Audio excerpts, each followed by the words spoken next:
다른 일 같으면 제가 뒷 약속을 조정을 할 텐데, 제가 오늘 1시 반부터요, 화성부터 시작해서 수원, 용인까지 우리 출마하는 후보들 인터뷰가 잡혀 있습니다. 그러니까 후보들은 지금 뭐 분단위로 움직이고 있잖아요. 그 후보들 시간에 제가 맞추는 것이 맞겠다 싶어서 제가 지금 1시 반까지 화성을 가야 되기 때문에 도저히 더 이상 제가 어쩔 수가 없어서 제가 요청을 한 겁니다. 죄송합니다.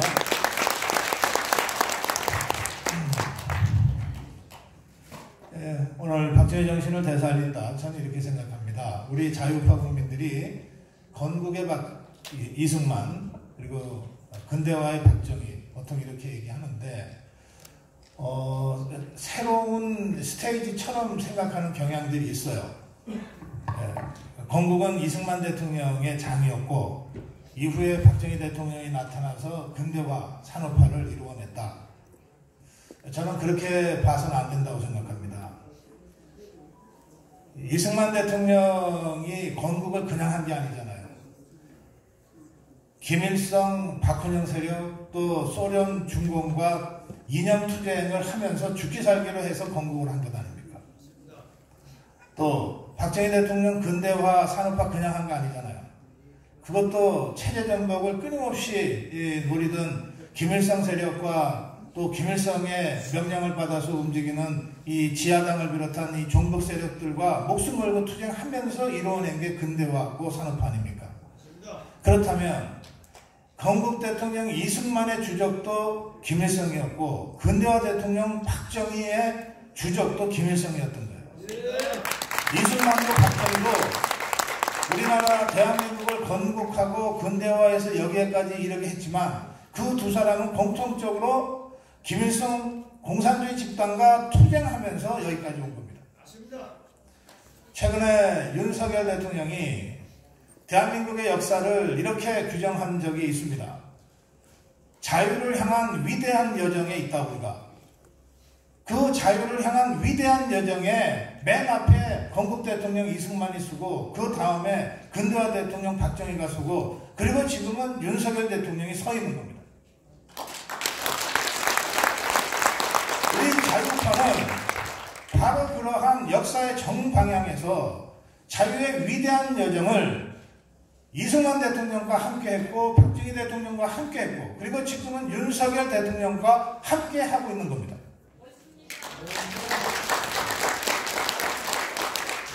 이번 4.10 총선은 그 자유를 향한 여정에 우리가 넘어야 될 작은 봉우리 중에 하나입니다. 우리가 2년 전에 문재인 종북 주사파 정권한테 7년 전에 대통령 뺏기고 나서 5년 동안 정말 목숨 걸고 싸웠어요. 여기 계신 여러분들이 앞장서셔서 싸우셨어요. 그래서 2년 전에 작은 봉우리 하나 탈환했습니다. 윤석열 정권 출범시켰어요. 그러나 아직도 대통령 하나만 바꿨을 뿐이고 모든 것은 아직 종북 주사파가 그대로 장악하고 있는 게 지금의 현실 아닙니까?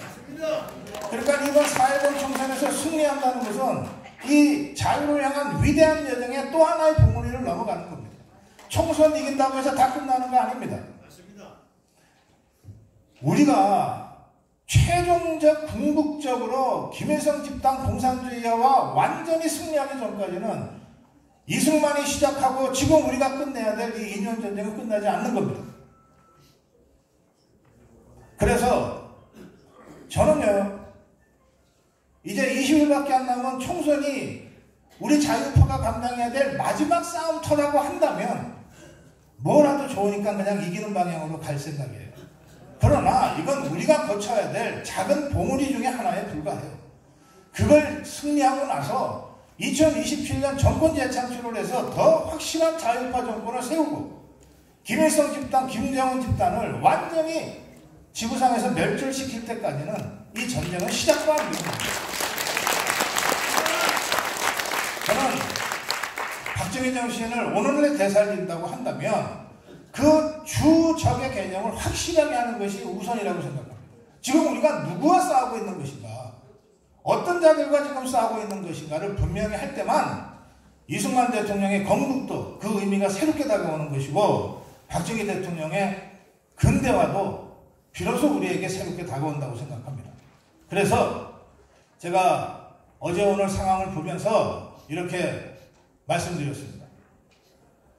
확실한 소수파가 차라리 기회주의 출세주의자들로 대충 얼버무려진 다수파보다 낫다. 7년 전에 우리가 박근혜 대통령을 잃을 때 숫자가 부족해서 이런 거 아니에요. 탄핵을 막으려면 100석 있으면 됐어요. 101석만 있었으면 됐어요. 101석만 확실하게 우리 자유파의 정체성을 갖고 있었으면 대통령 탄핵은 국회에서부터 저지할 수 있었어요. 그때 우리 자유한국당 의석이 121석이나 됐어요. 그런데 막상 뚜껑 열어보니까 62명이나 배신자들이 나온 거 아니에요. 그 기회주의자, 출세주의자들이 잔뜩 섞여있는 다수파 가지고서 뭘 한다는 겁니까? 이승만 대통령도 절대적으로 불리한 소수파 입장에서 정업선언하면서 대한민국 건국했어요. 박정희 대통령도 모든 사람들, 모든 언론이 말도 안 되는 무모한 짓이라고 할 때 경부고속도로 건설 밀어붙였어요. 그러니까 저는 지금 우리 자유파가 확실하게 끝까지 함께할 수 있는 소수파로부터 다시 출발해야 된다, 그렇게 생각합니다.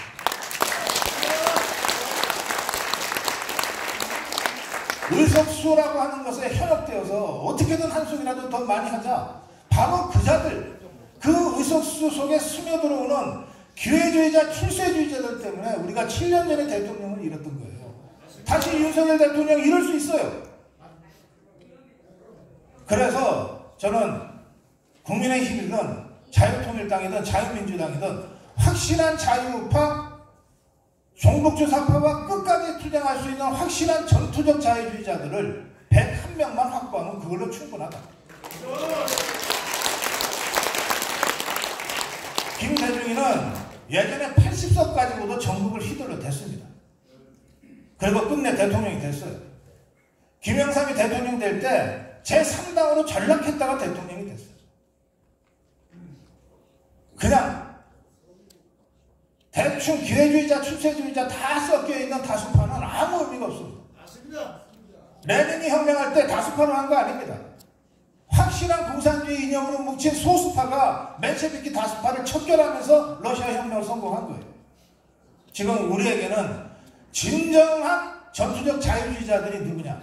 바로 그들을 한 명이라도 더 국회에 들여보내는 것이 중요합니다.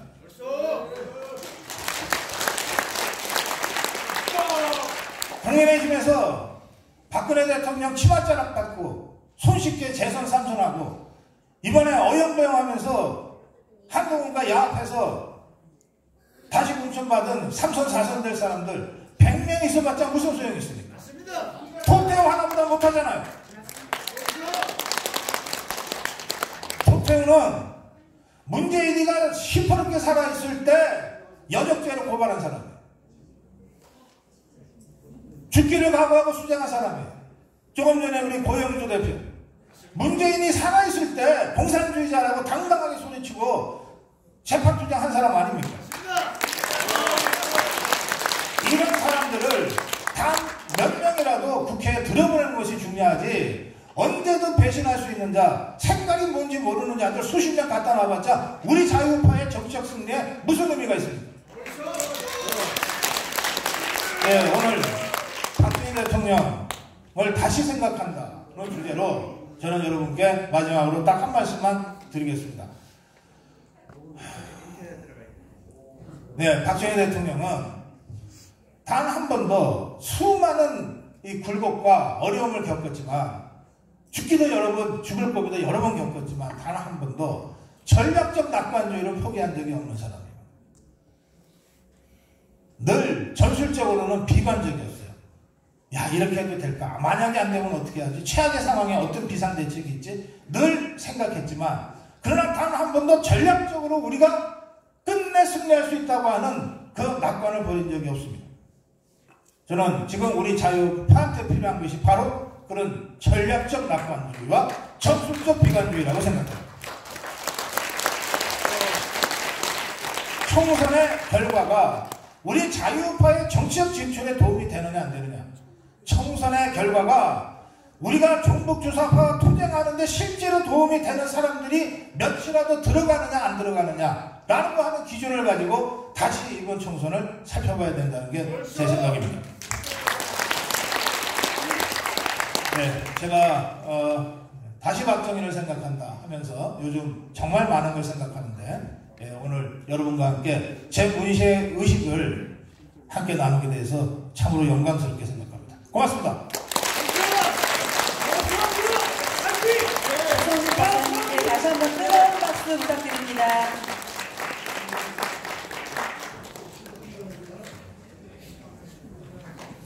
이번에는 이제 반도체 산업에 대해서 공부를 해볼 건데요. 고성부 화이팅! 강원에서 봅시다.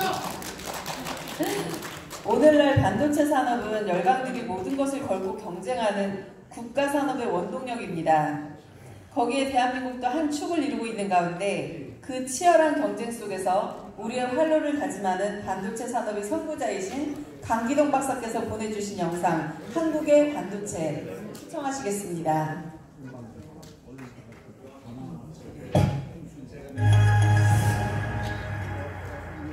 민족중흥회는 박 대통령님의 민족사랑과 유업을 계승 발전시켜 미래에 기여하고자 하는 동지 여러분들이 결성한 애국단체로 알고 있습니다. 대한민국의 근현대사를 보면 한강의 기적을 일으켜서 조국을 문명 국가로 이끈 영웅이요, 지도자는 박정희 대통령이며 그 업적은 실로 위대합니다. 안녕하십니까? 강기동입니다. 박정희 대통령은 일찍이 조국 근대화를 위해 과학기술자를 우대하며 전자공업 육성정책을 추진하였습니다. 저는 1969년 재미과학자 일원으로 모국을 방문하였고 세미나 참석 마지막 일정으로 청와대를 방문하여 박정희 대통령의 격려를 받았습니다. 이때 저의 나이는 34세였습니다. 그분의 애국심에 큰 감명을 받았습니다. 마침내 기회는 왔습니다. 1974년 1월 26일 경기도 부천에 삼성반도체 전신인 한국반도체를 설립하였습니다. 당시 기술 절벽과 황무지 상태였던 고국의 첨단 반도체 제조를 시작한 것입니다. 부천 공장은 3인치 웨이퍼와 제가 개발한 첨단 CMOS 공정 기술로 시스템 반도체와 메모리 반도체 모두를 제조할 수 있었습니다. 실제로 1983년 11월 제조된 64K 디램은 다른 공장이 아닌 부천 공장에서 제조된 것입니다. 한편 실리콘밸리에서 정주영 회장과 회동하여 저의 구상을 제안하였고 1982년 9월 현대전자 반도체 사업 계획을 수립하여 1983년 현대전자가 디램 메모리 반도체 제조를 시작토록 하였습니다. 당시 정 회장은 현대라는 명칭이 회사 이름에 들어가야 한다고 하여 채택이 되지는 않았으나 이후 하이닉스, SK 하이닉스로 다시 살아났습니다.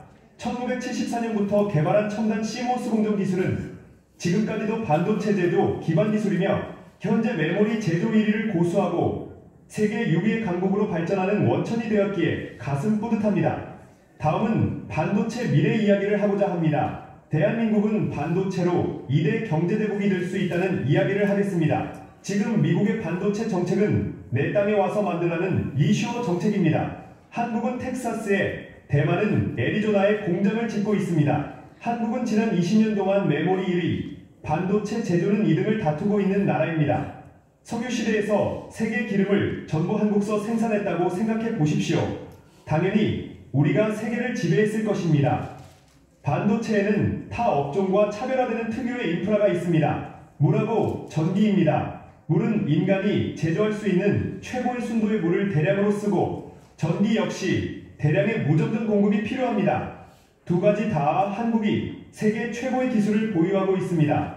해수를 담수로 바꾸는 어마어마한 시설을 이미 아랍 국가에 지어주었습니다. 작년에 대만은 반도체 공장에 물이 부족해서 트럭으로 물을 공급했습니다. 여기에 더 중요한 것이 자연환경, 지진입니다.